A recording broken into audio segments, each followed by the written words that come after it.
The late afternoon sun spilled its golden light across the Montana plains, stretching shadows long and thin across the earth. Jacob Harland, a seasoned rancher in his early 40s, rode his chestnut gelding, Ranger, back toward the ranch house after a long day of work. The repairs on the north fence line had taken longer than expected, and her shoulders ached from swinging the post driver. The air was clean and dry, scented with sage and pine, the kind of scent that made a man grateful for wide, open spaces. It was quiet, just the rhythmic clop of rangers' hooves and the whisper of the wind through the tall grass. As Jacob approached the bend in the trail that followed the creek, his eyes caught something unusual. Down by the water's edge, partially hidden in the reeds, lay a large, weather-worn burlap sack. At first glance, it seemed like a piece of trash carried in by the current, but its size and weight suggested otherwise. It lay too still, too heavy. Jacob slowed Ranger to a walk, the rancher's instinct in him instantly suspicious. Things didn't wash up here. This was private land, a good 10 miles from the nearest road. He dismounted, boots crunching on the dry grass, and walked toward it. The closer he got, the more wrong it felt. The sack wasn't just lying there, it had been placed, deliberately, as if someone wanted it hidden but not lost. As he reached it, a faint sound reached his ears, a muffled, irregular noise. Jacob stopped, listening. It came again, louder this time, almost like breathing through cloth. Then, in the stillness of the fading day, he heard it clearly, a voice, trembling and desperate. "Please. Take it off, save me, I beg you." Jacob's breath caught in his chest. For a split second, he thought he was imagining things. Out here, there was no one else for miles. But the plea came again, more frantic now, each word tangled with fear. Dropping to one knee, Jacob grabbed the coarse fabric. The sack jerked faintly in his hands. Whatever was inside was alive, and struggling. With swift precision, he drew his hunting knife and sliced through the heavy rope that cinched the top shut. The knot gave way, and Jacob pulled the mouth of the sack open. What spilled out made his stomach tighten. A young woman tumbled forward onto the grass, gasping for air. She looked no older than 25, her face pale beneath streaks of dirt and dried tears. Her hair was tangled, sticking to her damp forehead, and her wrists were bound tightly with rough rope. Her clothes were torn at the sleeves and knees, the fabric stained from what looked like days of hard travel or struggle. She shook uncontrollably, curling into herself as though bracing for another blow. For a moment, she only stared at Jacob, wide-eyed, unsure whether he was a savior or another threat. "Easy," Jacob said, his voice low but steady, the tone of a man who knew how to calm skittish horses and frighten people alike. He reached for the rope around her wrists, but she flinched instinctively, pulling back with a small gasp. Jacob paused, showing her his empty hand, then carefully worked the knife again, cutting the bindings loose. The rope fell away, revealing deep, angry welts on her skin. She rubbed her wrists, wincing as if the very act of moving them hurt.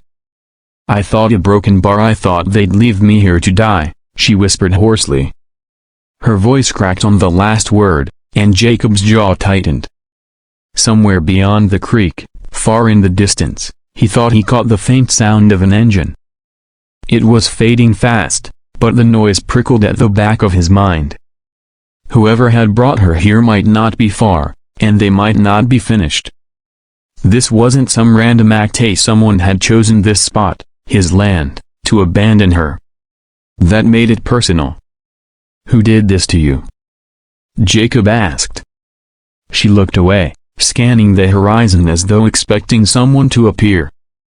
Her lips trembled, and her eyes darted nervously toward the distant hills.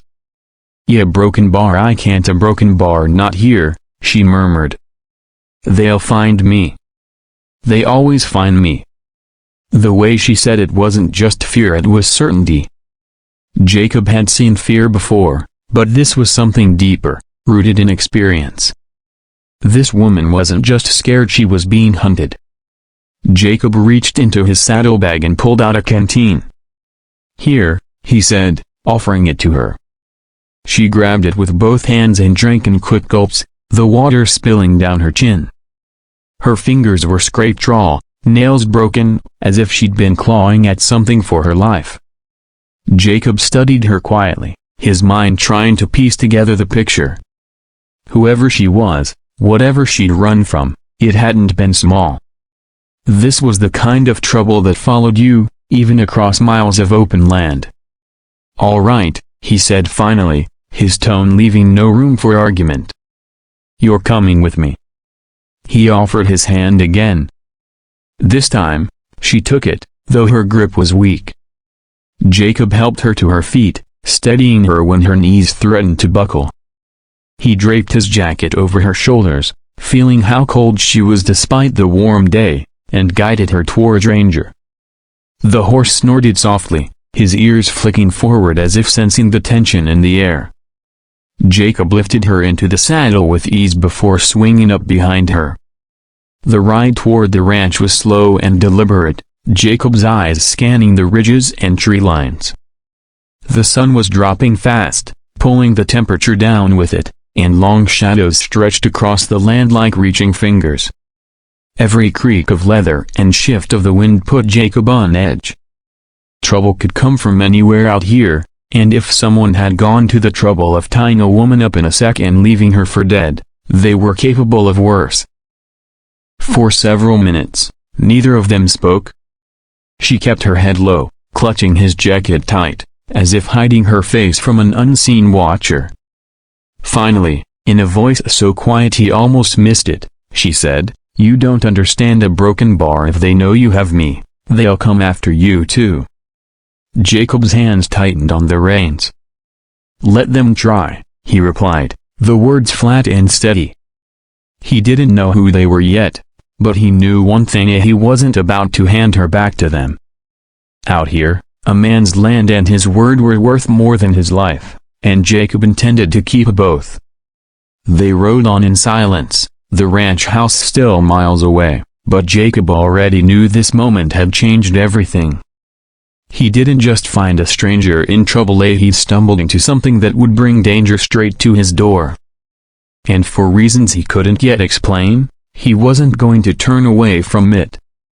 By the time Jacob and the young woman reached the first line of cottonwoods that marked the edge of his home pasture, night had fully taken hold. The last trace of daylight had slipped behind the mountains, and the air carried the sharp bite of approaching autumn. Ranger's breath puffed white in the cool air as Jacob slowed the horse to a walk. He could feel the woman's weight leaning into him, her exhaustion heavy and unguarded now that the initial panic had faded. But she didn't sleep, he could tell by the way her body stayed tense, every muscle ready to jolt back into fear. When the ranch house came into view, a modest, weathered structure with a wraparound porch and a light burning in the kitchen window, Jacob felt a measure of relief. Here, at least for the moment, she'd be safe. He dismounted, then reached up to help her down, noticing how her knees nearly buckled again when her boots hit the ground. Without asking, Jacob slipped an arm around her shoulders and guided her toward the porch steps. Inside, the smell of wood smoke and coffee wrapped around them, familiar and grounding.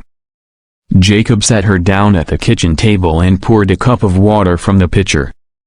She sipped it slowly this time, her hands wrapped tight around the glass as if it were the only solid thing in her world. "What's your name?" he asked, his voice steady but firm. For a long moment, she didn't answer. Then, softly, she said, "Lena." Her voice was quiet, yet there was a grit beneath it, like someone who had survived far more than she should have. Jacob nodded once. "All right, Lena. You're safe here. No one's getting to you tonight." At that, her eyes flicked up to his, a mixture of gratitude and disbelief. "You don't understand," she whispered. "They know where to look." A broken bar, they have people everywhere. Even the sheriff? If he finds out I'm here, she broke off, her breath catching. Jacob leaned back in his chair, studying her closely. The idea of the county sheriff being tied to something like this made his gut churn, but he lived long enough to know corruption had a way of hiding behind badges and handshakes. "What exactly are you running from?" Jacob asked, keeping his tone calm. Lena hesitated, her fingers tightening around the glass. "It's not just me," she said finally. "There are other women. I saw my broken bar, I saw what they do. They take us from different towns, some by tricking us, some by force. They keep us in places where no one can find us. And if we try to run a broken bar." She stopped again, but she didn't need to finish the sentence. The silence in the room said enough. Jacob felt heat rise in his chest, a slow burning anger he hadn't felt in years. "How'd you get away?" he asked. Lena's eyes darted toward the window, as if replaying the escape in her mind. "One of the men got careless. He left a door unlocked while they were moving supplies. I ran. I don't know how far. I hid during the day, kept moving at night. But this morning a broken bar, they caught up to me. I thought they were going to kill me. Instead, they put me in that sack and dumped me." Her voice trembled. "They weren't supposed to leave me alive. That means they're coming back." Jacob let the words hang in the air for a moment, letting their weight settle. He stood, poured himself a cup of coffee, and took a slow sip. Then he said, "You can sleep here tonight. I've got a cabin in the woods about 5 miles from here and Owen knows about it. Tomorrow, I'll take you there. It's stocked, warm, and safe. But before that, you and I are going to have to make some decisions about what happens next." Lena's eyes widened, fear and uncertainty mixing with something else, maybe the first flicker of hope. Jacob showed her to the guest room at the back of the house, making sure the windows were locked and the curtains drawn. He left her with a clean blanket, an old flannel shirt, and a promise that she could rest without worry. Still, he doubted she'd sleep easily. As he walked back into the kitchen, he kept the rifle close by and stoked the fire in the wood stove. The ranch was quiet, but Jacob knew quiet could be deceiving. Out here, darkness had a way of hiding movement. Sometime past midnight, Ranger's soft, restless snort carried in through the open cracks of the log walls. Jacob's head lifted instantly. Horses didn't spook without reason. He slipped his rifle into his hands and stepped onto the porch, the cold air biting at his skin. For a moment, all was still. Then, far off down the dirt road that led to the highway, he caught the faint glimmer of headlights, just a flash, then gone, as if someone had cut the engine. Jacob stood there a while longer, watching, before returning inside. Whoever it was, they were too close for his liking. At first light, Jacob saddled Ranger again and packed supplies into his saddlebags: food, water, ammunition, and a small medical kit.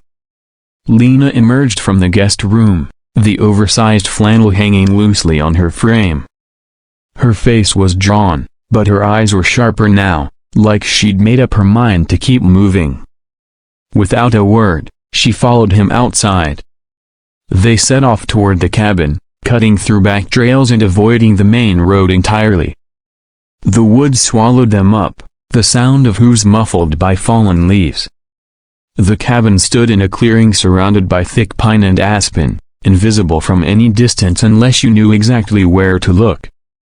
Jacob had built it years ago as a hunting shelter, but over time it had become a place to disappear when the world got too loud. He helped Lena down from Ranger and handed her the small bundle of food. "You'll be safe here," he said. "I'll check in every day, bring whatever you need. But if anything happens, there's a radio in the chest by the bed. Channel 7 will reach me." Lena nodded, though her expression told him she knew safety was temporary at best. Before he could turn to leave, she said, "Yakobo Broken Bar, you don't have to do this. If they know you're helping me, they'll come after you too." He gave a small, humorless smile. "I've handled worse." It wasn't bravado, just fact. He'd seen danger before, in different forms, and he knew that some things were worth the fight. He left her there, but his mind stayed on the cabin long after he rode away. The image of her, small and determined in the doorway, burned into his thoughts. Whatever storm was coming, Jacob knew it wasn't far off, and when it hit, it wouldn't just be Lena's fight anymore.